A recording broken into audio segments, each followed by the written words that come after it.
Eh bien, bonjour amis auditeurs, Benjamin Ratichou à l'antenne. Je suis, comme à l'accoutumée, accompagné de Gauthier Boucher aujourd'hui. Bonjour Gauthier. Bonjour Benjamin, bonjour aux auditeurs. Nous allons rester dans l'espace français. Nous allons traiter d'un sujet donc, qui est en rapport avec un livre qui est sorti en 1987, un livre de Madame Janine Sia aux éditions Horvat, et qui traite de l'histoire du rattachement de l'Alsace à la France. Alors, cette thématique est assez intéressante, assez complexe également à comprendre, tant que cette annexion de l'Alsace à la France est consécutif à une guerre, avec des traités qui sont assez peu univoques, puis avec des juridictions qui font que justement cette annexion a pris du temps puisque le territoire annexé, hein, en l'occurrence l'Alsace, n'était pas un territoire unifié, n'a jamais été une province unifiée. Donc c'est tout cela que nous allons découvrir. Et cette histoire du rattachement de l'Alsace à la France, Janine Sia l'aborde de 1648, la signature des traités de Westphalie, jusqu'à, en grosso modo, la fin du XVIIIe siècle, la fin de l'Ancien Régime. Il n'y a pas de borne, il n'y a pas de borne donnée, mais on sent que justement comment dire, le livre se clôt, on va dire à la charnière entre la fin du règne de Louis XV et le début du règne de Louis XVI. Alors Janine Sia est donc historienne de l'Alsace, de cette période d'histoire moderne qui a trait à la province alsacienne. Mais Gauthier, Janine Sia, son ouvrage est préfacé par Georges Livet, et Georges Livet, lui, a une autorité sur ce sujet. Oui, alors il a une autorité au moment où le livre est publié en 1987. Avec, il faut signaler d'ailleurs une réédition beaucoup plus... un peu remaniée en 1998. Mais Georges Livet est décédé maintenant, hein. Il a vécu entre 1916 et 1900 et 2002. Mais il est vrai que c'est vraiment une autorité plus connue, sans doute d'ailleurs que l'auteur elle-même à l'époque, puisqu'il est professeur émérite d'histoire moderne à l'université de Strasbourg. C'est surtout un universitaire qui a fait ses travaux de thèse doctorale sur l'intendance d'Alsace, c'est-à-dire l'autorité politique administrative qui gérait l'Alsace, et on y reviendra beaucoup durant cette émission avec les intendants successifs. Alors lui, il a travaillé sur l'intendance plus particulièrement, je pense, durant le XVIIe siècle, en 1648, donc cette date un peu charnière que vous a rappelé Benjamin, qui correspond au traité de Westphalie. On sort aussi des guerres de 30 ans. Et puis c'est le début de la Fronde. Et puis 1715, qui est, bon, symboliquement, la mort de Louis XIV, dont vous savez que le règne est exceptionnellement long, non seulement pour l'époque, mais encore à ce jour, hein, puisqu'il a régné, il n'a pas régné tout à fait depuis son enfance, hein, puisqu'il y a eu une régence, mais il a régné en gros une soixantaine d'années. Et il est mort âgé pour son époque, Louis XIV, puisqu'il est né en 1638. Donc voilà les éléments concernant l'auteur, comme Benjamin l'a indiqué, historienne agrégée, hein, spécialiste des civilisations françaises et allemandes, et puis ce préfacier de renom, dont on peut se demander même s'il n'éclipse pas un petit peu l'auteur, qui est Georges Livet. La préface est assez longue, hein, puisque pour prendre la réédition de 1998, hein, c'est une édition à l'origine aux éditions Horvat, réédité aux éditions Alsacia, qui sont un petit peu de maisons régionalistes, maisons d'édition régionalistes. On a... oh non, c'est pas si long que ça. Enfin, bon. Ça avait 4 pages, 4-5 pages de préface, qui ne sont pas une préface de pure forme, hein, puisqu'il y a des passages intéressants. Moi, je vois ce passage notamment en page 6, qui résume finalement ce qu'est l'Alsace. On pourrait dire prise en étau entre les influences germaniques et françaises, ou si on le disait de manière plus neutre, baigné de ces deux influences, qui forment une sorte de métissage ethno-culturel, qui subsiste encore actuellement. Et Georges Livet nous dit en page 6 ces phrases intéressantes. Je cite: Au départ, il y a deux formes politiques, l'une monarchique, militaire, administrative, l'autre républicaine. Et Livet met des guillemets à républicaine. Oligarchique, élective. Deux religions, l'une catholique, apostolique et romaine, conquérante et universelle, encore entre guillemets, l'autre luthérienne, figée dans une orthodoxie financière. Alors, naturellement, ce raisonnement il vaut à partir du XVIe siècle. Deux structures sociales enfin, la noblesse qui donne la noblesse qui domine à Versailles, même si les postes officiels sont occupés par des représentants de la ville bourgeoisie, là encore des guillemets. L'autre règne par une bourgeoisie d'affaires et de commerce régionale plus que lointain. Il y a un royaume, une république, deux héritages, deux solidarités, deux vocations également. Et bien on verra comment ces deux vocations parviendront à se glisser dans l'orbite française après un demi-siècle, Benjamin, entre 1648 et puis la fin du XVIIe siècle, où l'Alsace est tiraillée entre le Royaume de France et le Saint-Empire romain germanique. Ça, on le verra dans le détail au cours de l'émission.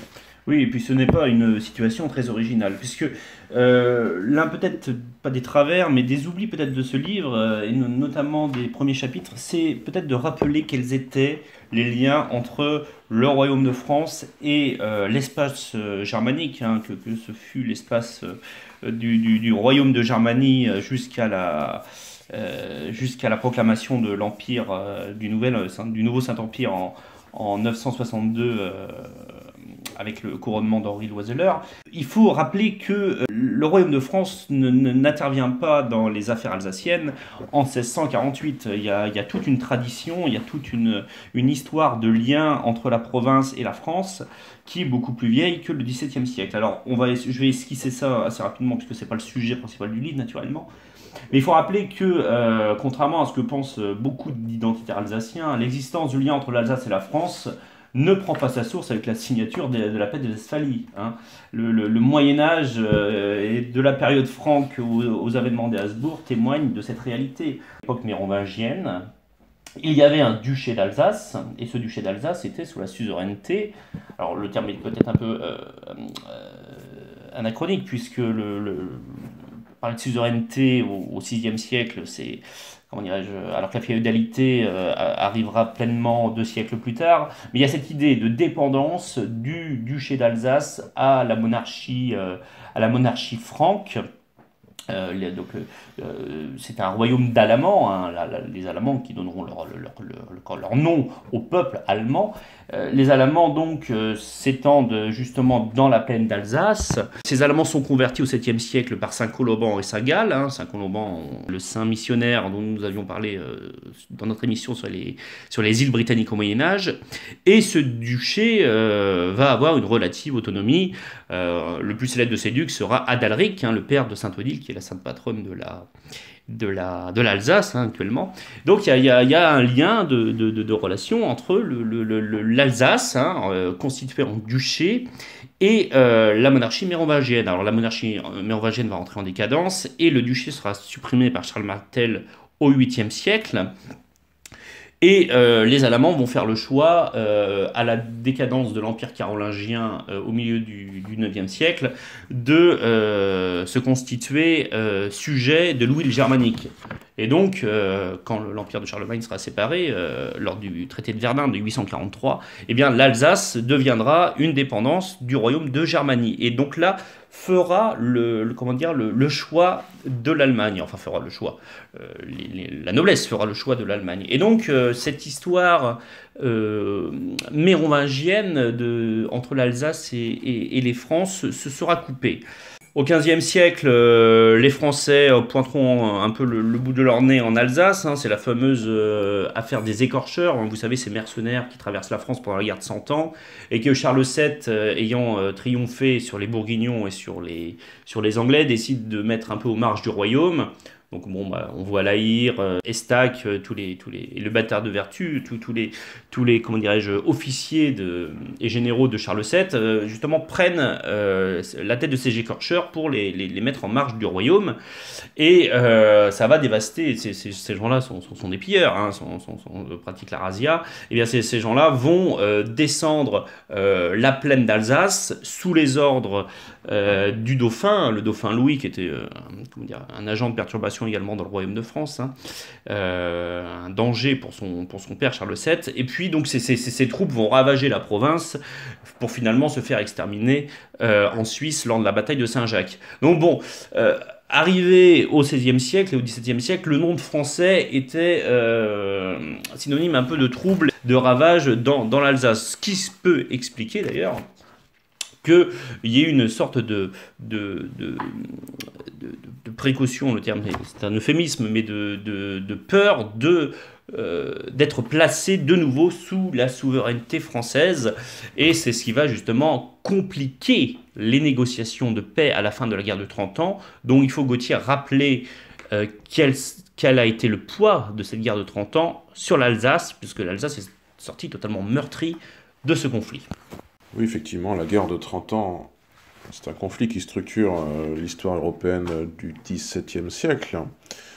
Et même si l'auteur fait vraiment débuter son ouvrage avec le traité de Westphalie, les traités de Westphalie qui en sont consécutifs en 1648, elle s'attarde un petit peu sur les conséquences terribles de cette guerre qui dure effectivement 30 ans, hein, de 1618 à 1648, qui en gros est un affrontement franco-germanique, qui est une guerre germanique entre le Royaume de France et le Saint-Empire romain germanique. La France étant appuyée militairement d'ailleurs par le Royaume de Suède, et le Royaume-Uni, enfin le Royaume d'Angleterre plus exactement, ne participant pas au conflit.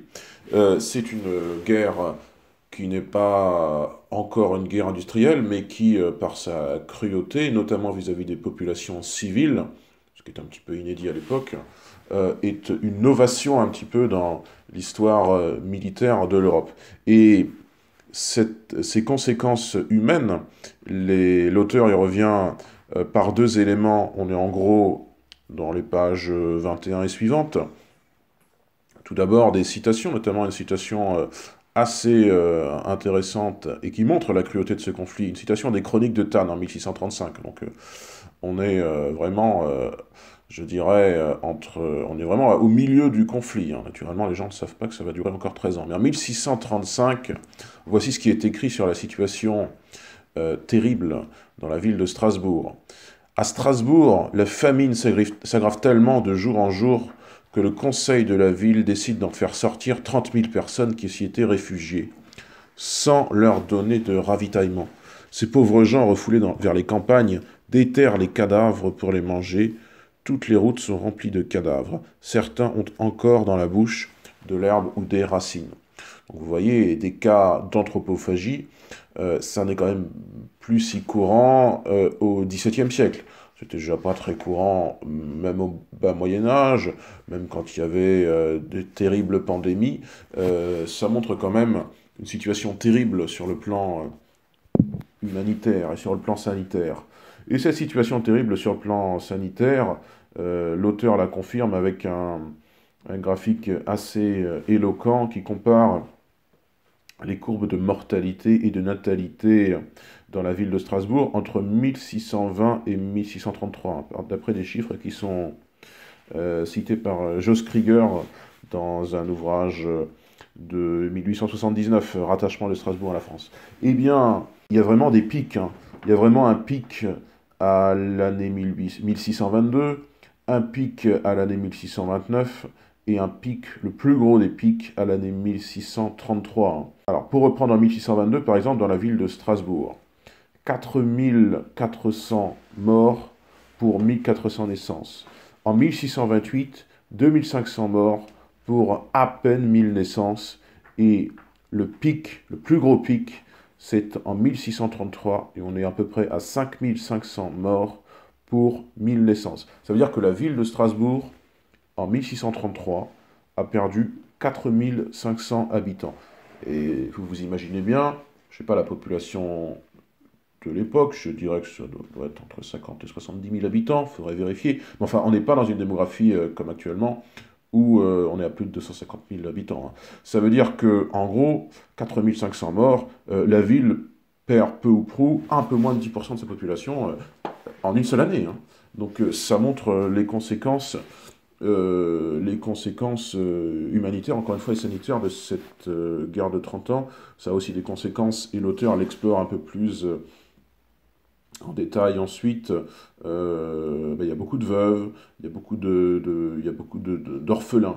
Et ça a quand même des conséquences durables hein, avec des classes d'âge, des phénomènes de classes d'âge creuses bien au-delà de la guerre de 30 ans, et ça se répercute hein, jusque dans la seconde moitié du XVIIe siècle. Donc l'Alsace, Benjamin, sort vraiment affaibli en 1648, et on se demande comment le traité de Westphalie veut mettre un bon ordre là-dedans. Oui, d'autant plus que ces chiffres ne concernent en grande majorité que les territoires du grand chapitre de Strasbourg, c'est-à-dire tous les territoires qui sont en possession de l'évêque de Strasbourg, hein.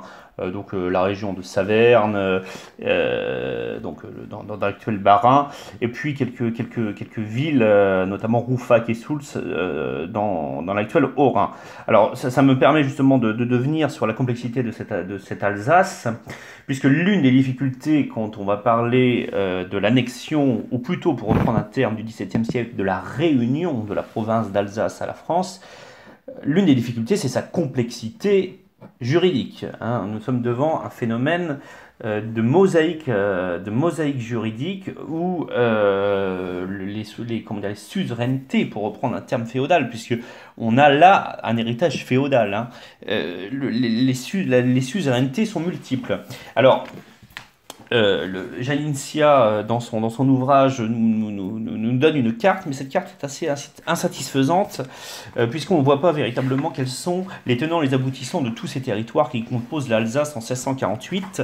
Il faut plutôt aller chercher, justement, dans la thèse de Georges Livet, l'intendance d'Alsace sous Louis XIV, où nous avons vraiment une carte où nous voyons vraiment cette complexité. Alors on va essayer de résumer, hein, cette carte évidemment sera intégrée aux notes de lecture qui suivront cette émission sur le site fréquencehistoire.fr. Alors nous avons au sud toute une étendue qui part du Sungau. Alors le Sungau, pour ceux qui ne le sauraient pas, c'est la partie la plus méridionale de l'Alsace, hein, autour de Belfort, qui entoure Mulhouse et qui va jusqu'à la ville d'Ensisheim. Hein, et dans ces territoires sont des territoires héréditaires de la maison de Habsbourg. C'est-à-dire que le suzerain est le fils aîné de l'empereur germanique. Donc ces territoires sont directement administrés depuis l'Autriche. Et la ville principale en est Ensisheim, où se tient le conseil. Ensuite, nous avons, c'est très compliqué de faire des généralités, de résumer, hein, donc à côté de ces territoires autrichiens, nous avons ce que depuis le XIVe siècle nous appelons la décapole. Alors la décapole, le nom est facile à décrypter, 10 villes libres. Ces 10 villes libres sont unies entre elles, hein, il y a eu des alliances, et constituent ce qu'on appelle la principauté d'Haguenau, puisque Haguenau est la ville où se réunit le conseil de ces 10 villes qui ont des objectifs diplomatiques et des objectifs de défense communs. Alors les villes qui composent cette décapole: Colmar, Kaisersberg, Turkheim, Landau, Haguenau, Sélestat. J'en oublie quelques-unes. Il y avait Mulhouse, mais Mulhouse a été remplacé par Landau. Donc bref, 10 villes qui composent cette décapole qui, eux, ont une immédiateté impériale, c'est-à-dire qu'elles ont un pouvoir de représentation à la diète impériale. Ce pouvoir de représentation à la diète impériale, la ville de Strasbourg l'a également. Alors la ville de Strasbourg, c'est une république oligarchique, hein, une république protestante, hein, parce que nous allons voir que derrière ces querelles territoriales, il y a aussi un problème religieux. Donc la ville de Strasbourg, elle aussi, jouit de l'immédiateté impériale et donc de la protection impériale, hein, et on peut tout à fait imaginer que la ville de Strasbourg n'est pas prête à abandonner les privilèges qu'elle avait dans l'Empire pour entrer dans la souveraineté française. Il y a les territoires, nous en avons parlé, de l'évêque de Strasbourg, hein, donc qui s'étendent majoritairement dans le Bas-Rhin, donc autour des villes de Saverne, de Schirmeck, de Molsheim, et dans les deux villes du Haut-Rhin actuel dont j'ai parlé tout à l'heure, Rouffach et Soultz. Et puis ensuite, nous avons des seigneurs, un peu des principautés locales, les Flakenstein, les Württemberg, les Ribeaupierre, le Palatinat du Deux-Ponts, hein, donc le Palatinat où siège la cour de justice de Spire, qui se situe au nord de l'Alsace, lui aussi a quelques territoires en Alsace. Et puis la dernière principauté qui est intéressante, c'est la principauté de Hanau-Lichtenberg, hein, donc dans le nord-ouest de l'Alsace, à côté de Buxwiller, où, pardonnez-moi, il occupe des territoires assez conséquents dans la Basse-Alsace. Alors tous ces petits souverains, tous ces petits souverains de principauté, cette noblesse de Basse-Alsace, elle aussi jouit de l'immédiateté impériale. Le petit problème, c'est que devant l'arrivée des troupes impériales puis des troupes suédoises sur le territoire alsacien pendant la guerre de 30 ans, et bah, ces villes qui ont été, faut bien le dire, livrées à elles-mêmes pendant la guerre de 30 ans, ont réclamé en 1634 la protection française. Alors, ce sont majoritairement Colmar, Haguenau et Saverne qui ont demandé cette protection française. Mais le problème, c'est qu'en France, en 1634, le roi et Louis XIII, et surtout le principal ministre, est le cardinal de Richelieu. Et le cardinal de Richelieu veut monnayer justement cette protection française et il voit une magnifique opportunité pour avancer ses pions et contrôler cette frontière qui, depuis, on va dire, le règne de François Ier est très instable, c'est cette frontière rhénane. Et donc, le cardinal de Richelieu entend faire de Strasbourg le point le plus avancé du royaume de France pour contrôler cette frontière avec le Saint-Empire. Oui, parce qu'il faudra toujours le rappeler, l'Alsace est vraiment intercalée entre le royaume de France et le Saint-Empire romain germanique sur cette frontière rhénane qui est le point névralgique quand même de l'histoire de France depuis le traité de Verdun du IXe siècle en 843, et cela n'a guère cessé finalement jusqu'à la Deuxième Guerre mondiale. Et c'est vraiment le fil rouge comme ça de l'histoire de France, et aussi d'une certaine manière de l'histoire de l'espace germanique, jusqu'à l'unification finale des peuples allemands en 1871, sous la férule du Premier Empire allemand. Il y a des choses dont on n'a pas tellement parlé, parce qu'en fait ce sont des évidences, mais qu'il faut rappeler pour comprendre aussi la complexité géopolitique de cette situation, c'est que le royaume de France est globalement unifié, hein, il n'est pas tout à fait terminé dans sa frontière est et au sud-est, naturellement, puisqu'il y manque la Savoie, il manque Nice, la Corse. Mais, donc il y a une statogénèse française qui est réelle, hein, depuis le XVe siècle, en gros, et encore, ça avait commencé déjà au XIIIe siècle, avec l'acquisition des provinces dans le sud-ouest, de l'Albigeois notamment. C'est pas du tout le cas, naturellement, au niveau de l'espace germanique, hein, puisque, encore une fois, et pour le rappeler, l'espace germanique, à l'époque, ce sont ces fameux 350 États, dont certains sont des micro-États, hein, des États de quelques dizaines de kilomètres carrés au minimum, des États plus gros aussi naturellement. Ce sont vraiment ces 350 États dont vous avez parlé par exemple dans cette émission qu'on avait consacrée en juin dernier à Clemens von Metternich, le chancelier autrichien. Eh bien la situation n'est pas tellement différente au début du 19e siècle qu'elle l'était au début du XVIIIe siècle.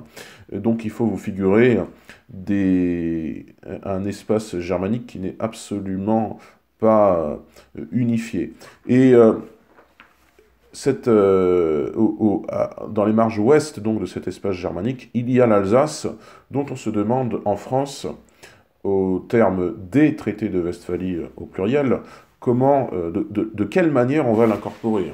Et l'auteur revient en détail sur ces hésitations de la monarchie française vis-à-vis de la manière dont on va incorporer l'Alsace. Elle y revient en page 29. Hein. Je cite « Obtenir l'Alsace en fief permettrait à la France de siéger à la Diète et d'être ainsi étroitement mêlée aux affaires de l'Empire. Puissante, la France peut influencer d'autres représentants à la Diète et changer le cours de ses décisions, les décisions de la Diète. Hein. N'espérait-on pas secrètement en France réaliser le dessein de François Ier, qui rêvait de ceindre la couronne d'empereur du Saint-Empire romain germanique? C'était difficile à imaginer au XVIIe siècle, où l'idée d'un peuple allemand unifié commence à naître et à grandir. Contre elle, la France avait aussi la coutume qui veut que chaque élection impériale désigne l'archiduc d'Autriche et exclut donc toute candidature française. De plus, l'admission de la France à la Diète constituait à elle seule une menace pour l'Empire. Donc on voit qu'il y a deux stratégies, peut-être pas qui s'affrontent, mais qui cogitent dans les esprits des administrateurs français qui pensent au statut futur de l'Alsace.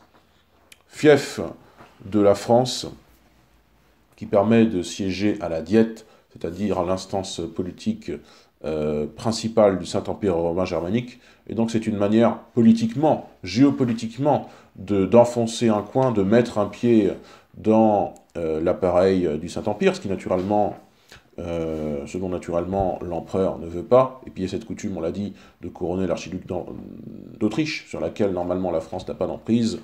Voilà, mais finalement cette solution paraît tellement baroque, Benjamin, même si elle est tentante, hein, ça permettrait peut-être à la France de constituer un empire, elle est tellement baroque cette situation qu'elle n'est finalement pas prise en compte.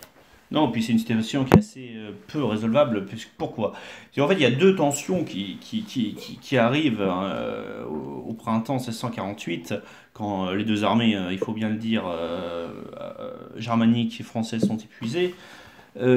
C'est le statut qu'on va donner justement à ces provinces d'Alsace, à ces principautés pardon, d'Alsace, avec donc leur juridiction propre par rapport à la France, puisque tu as parfaitement rappelé, Gauthier, que l'empereur et les Habsbourg ne veulent à aucun prix que la France s'ingénie dans leurs affaires.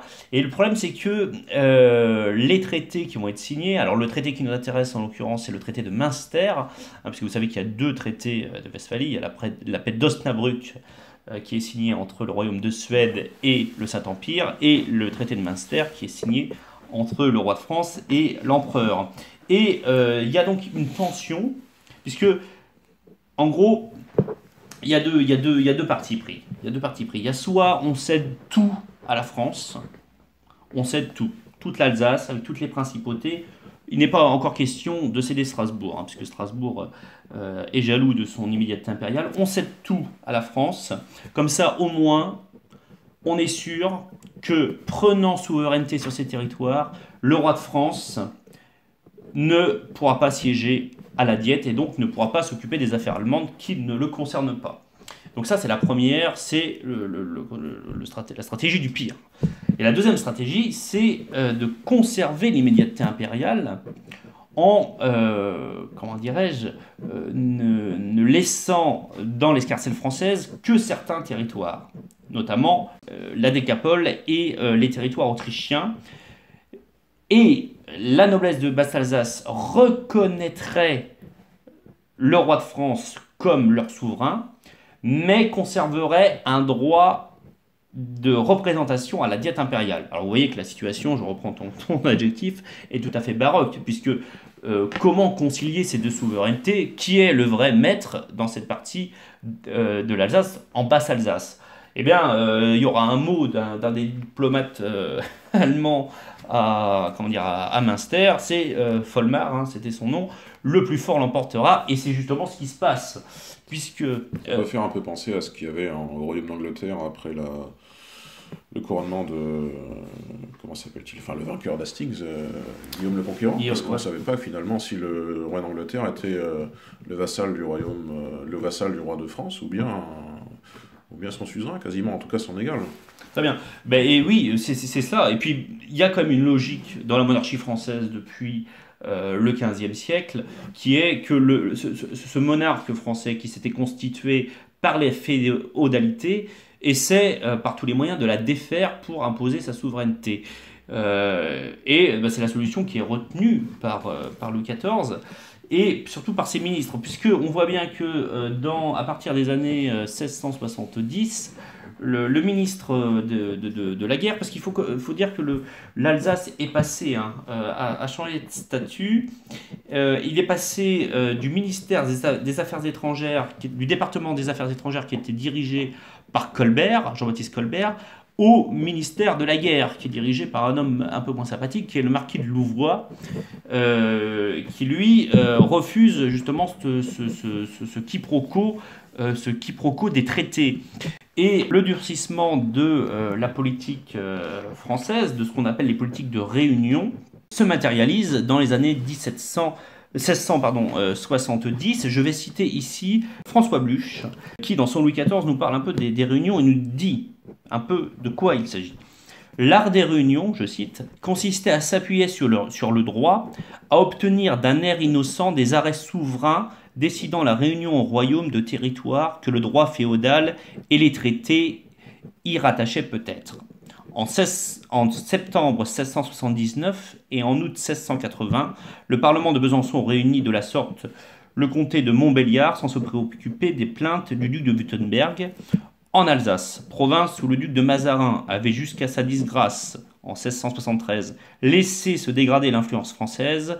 On conjugua la pression militaire exercée sur la décapole par le baron de Montclar, le nouveau gouverneur militaire, et les arrêts du conseil de Brisac.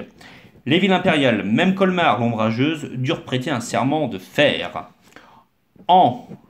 Puis, en janvier 1680, des seigneurs et des villes détenteurs de fiefs qui relevaient de la préfecture des 10 villes, de la décapole, et de la prévôté de Wissembourg, furent sommés de faire hommage au roi. Voilà, donc Louvois intervient en Alsace, fait détruire les fortifications des villes rebelles, dont la plus importante est Colmar. Haguenau et Saverne se sont un peu mieux comportés vis-à-vis de la monarchie française. Donc, et Louis XIV arrive pour recevoir l'hommage à la fois de la décapole et de la noblesse de Basse-Alsace. Et donc, dans les années 1670, le problème de la double interprétation des traités est résolu. Il reste un problème gautier pour le roi de France, c'est que Strasbourg, en 1680, échappe à la tutelle française. Oui, alors pour revenir sur le conseil de Brisac. Brisac est une ville située dans l'actuelle Allemagne, sur la ville est du Rhin. Cette structure succède donc à la chambre d'Ensisheim, qui était gérée par les Habsbourg. La dite chambre se voit remplacée par le conseil de Brisac, et la mission première de ce dernier, c'est d'interpréter les traités, naturellement, dans l'intérêt du roi de France, et d'être ensuite, finalement, le lieu d'exercice administratif de l'intendant d'Alsace, qui est l'autorité administrative en Alsace. Ce qui était jusque-là une instance juridique devient une assemblée administrative dont les prérogatives entendent englober l'Alsace dans son entièreté. Alors, pour autant, le dit conseil est transféré à Colmar, donc Colmar, rive ouest du Rhin. Il est transféré en 1698. Pourquoi en 1698? Parce que c'est l'année même où, en vertu du traité de Ryswick, le roi de France est dépossédé et définitivement de la rive est, qui, ça deviendra l'Allemagne après, donc ça n'est plus l'espace français. Et donc, le conseil de Brisac, qui est transféré à Colmar, est connu dès lors sous le nom de Conseil souverain d'Alsace. Oui, Gauthier, voilà, faut vraiment bien rappeler que jusqu'au traité de Ryswick en 1697, l'assimilation de la province alsacienne au Royaume de France suit les aléas de la politique extérieure française, puisque entre la guerre de 30 ans et la guerre de la Ligue d'Augsbourg, qui est clos par le traité de Ryswick, il y a la Ligue du Rhin qui se ligue contre les Français. Il y a la guerre de Hollande, qui est conclue par le traité de Nimègue en 1679, qui réaffirme les traités de Westphalie sans d'ailleurs les éclaircir. Donc on est quand même tenu par les obligations extérieures de l'Europe pour avancer, grignoter des territoires alsaciens. Alors le dernier territoire qui reste à conquérir pour les Français, histoire d'avoir cette fameuse avant en Alsace, c'est d'autant plus stratégique Strasbourg, puisque à Strasbourg, il y a le seul pont qui permet de traverser le Rhin. Ce pont sera détruit, reconstruit, redétruit pour pouvoir couper définitivement les liens qui unissent Strasbourg à l'Empire. Et finalement, Louvois et Louis XIV ne toléreront plus ces infidélités strasbourgeoises, puisque Strasbourg a été l'une des villes qui avait demandé la protection française en 1634 avant de se remettre dans la fidélité impériale, avant de d'accepter l'amitié française pour en retour la dénigrer. Eh bien, Louvois, le 30 septembre 1680, au petit matin, envoie des régiments devant les murs de la ville et la cité est obligée de capituler, puisque la cité est aux abois. La cité est aux abois et la guerre de 30 ans a déjà, bien amenuiser les forces vives qui auraient permis de défendre la ville. Donc c'est la capitulation qui est signée dans la banlieue sud de Strasbourg, la ville d'Ilkirch, et Strasbourg devient pleinement française avec cette, comment dirais-je, cette spécificité qui n'existe qu'en France, parce que 1680, qu'en Alsace, pardon, parce que 1680, c'est quand même 4 ans avant la révocation de l'édit de Nantes.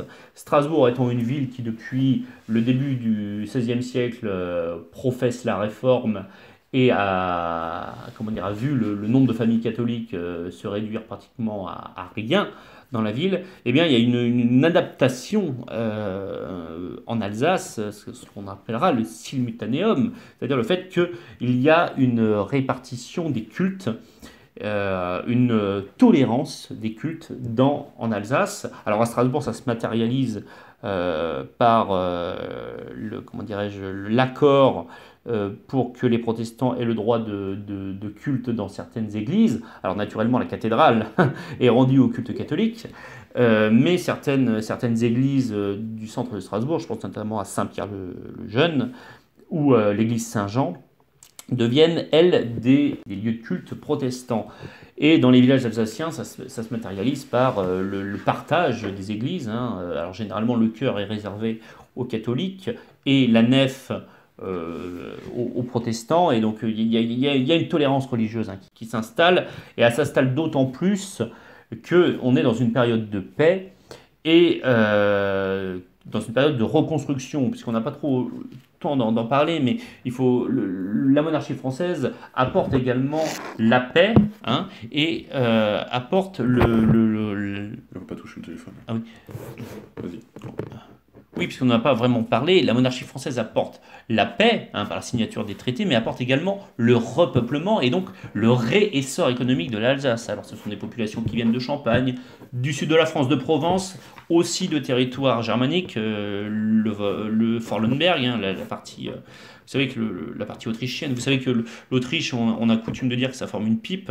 Ben, si vous voulez, le Forlenberg, c'est le bout le plus pointu de la pipe, si vous voulez, en contact direct avec la Suisse et le Liechtenstein. Et donc il y a une immigration, pardonnez-moi, en Alsace, favorisée par la France, favorisée par des terres qui sont allouées aux immigrants, justement pour redonner à l'Alsace sa splendeur passée, puisque il est communément admis que depuis le Moyen-Âge, l'Alsace est une province riche, où son vin est très réputé. Et donc, il y a un redressement qui s'enclenche, un redressement de la province par les hommes du roi, que sont d'abord le gouverneur militaire, puis l'intendant et le prévôt royal à Strasbourg, qui permettent à l'Alsace de renaître de ses cendres à la charnière entre le XVIIe et le XVIIIe siècle. Oui, tu as eu raison, Benjamin, de rappeler l'influence du roi de France dans toute cette histoire, même si c'est pas le personnage dont on a parlé le plus. C'est quand même lui qui surplombe le récit de ce rattachement de l'Alsace à la France, ce demi-siècle qui a été le sujet de notre émission. On pourrait conclure par ces phrases assez générales qu'on peut trouver dans la presse alsacienne. Bon, il y a un adage, l'Alsace est devenue française, point. C'est ce que rappelle un quotidien alsacien, l'Alsace, dans son numéro du 13 septembre 2015. Eh bien, tout en disant cette généralité, l'Alsace est devenue française, 4 mots, il en rappelle la relative invalidité de ce constat. Non, l'Alsace n'est pas... Il y a une petite erreur d'ailleurs dans la phrase. C'est l'Alsace est devenue française en 1648. Il y a une petite erreur dans cette phrase, parce que l'Alsace n'est pas devenue française comme ça, à l'instant T, en 1648. En réalité, cette annexion, et on l'a rappelé dans cette émission, cette réunification, Benjamin, cette réunion, pardon, est le résultat d'un demi-siècle d'avancée, de recul. On n'en a pas tellement parlé, mais il y a aussi l'histoire de la Fronde, qui fait que il y a, dans ces climats d'instabilité politique, des gens qui tentent de tirer la couverture. Par exemple, il y a l'intendant Bossan qui doit partir à la guerre, et il y a le comte d'Harcourt qui essaye d'en profiter pour récupérer comme un bien propre l'Alsace. Ça ne durera pas, puisque Mazarin triomphera de la Fronde et l'Alsace, et M. Harcourt sera écarté. Et l'Alsace deviendra française progressivement. Cette annexion, donc, cette réunion est le fruit d'un demi-siècle d'efforts durant laquelle l'Alsace passe progressivement dans l'orbite française. Et le basculement définitif de l'Alsace dans cette orbite à la fin du XVIIe siècle est la volonté d'un homme qui est le roi de France, Louis XV, au sujet duquel Claude Muller, qui est directeur de l'Institut d'histoire d'Alsace et historien moderniste, rappelle à juste titre que le roi Soleil s'est, je cite, personnellement intéressé à l'Alsace. Il y a une anecdote qui le montre, c'est que Louis XIV s'est rendu 3 fois en Alsace, Louis XV ne s'est rendu qu'une seule fois en Alsace, et Louis XVI ne s'est jamais rendu en Alsace. Voilà quelques éléments qui vous montrent que l'histoire du rattachement de l'Alsace à la France, pour reprendre le titre de cet ouvrage de Jeanine Sia, ne s'est pas faite à un instant T qui serait 1648. Et c'est pour cela qu'habilement, l'ouvrage, en gros, se consacre à la seconde moitié du XVIIe siècle, qui est le cœur du récit, qui a été le cœur de notre émission aussi, mais cet ouvrage, en fait, s'étend sur le long XVIIe siècle alsacien, à partir de 1634, qui est la date à laquelle les troupes françaises entrent pour protéger, entre guillemets, les villes alsaciennes, et puis 1750, qui est l'année de nomination de Maigret de Sérilly comme intendant d'Alsace. Voilà ce qu'est le cœur du récit de l'histoire du rattachement de l'Alsace à la France, ouvrage de Jeanine Sia, publié en 1987 et dont nous vous avons fait part aujourd'hui, chers amis auditeurs, dans cette chronique littéraire pour Fréquence Histoire. Alors, chers amis auditeurs, voilà pour l'Alsace, et nous nous déplaçons prochainement dans le cadre de notre deuxième émission État disparu. Très loin de là, nous nous déplaçons, Benjamin, en Abyssinie, dans ce qu'était entre le XIIIe et le XXe siècle l'Empire éthiopien. Alors qu'est-ce que c'est, Benjamin, l'Empire éthiopien? Eh bien, l'Empire éthiopien, qui portait ce très joli nom d'Abyssinie, eh bien, c'était un des empires qui a la spécificité de n'avoir pratiquement pas connu la colonisation, si ce n'est peut-être la période de l'Italie de Mussolini. C'est un empire qui est tout à fait spécifique, puisque c'est un empire chrétien, aux influences religieuses assez intéressantes, et qui constituait une grande puissance africaine déjà à l'époque, au XIIIe, XIVe, XVe siècle, avant que l'Afrique ne devienne l'objet de prédation des Européens. Et donc cet empire a subsisté avec une interruption, je l'ai dit, pendant la colonisation italienne, a subsisté jusqu'au milieu des années 1970, où le dernier empereur, Haïlé Sélassié, a été écarté du trône et probablement assassiné. Donc cette histoire de ce territoire à la géographie assez particulière, hein, puisqu'on ne peut pas parler de ces sujets sans expliquer qu'on est sur un plateau abyssin qui est élevé, qui surplombe un peu toute la corne de l'Afrique, avec une proximité sur la mer Rouge et sur l'espace arabe.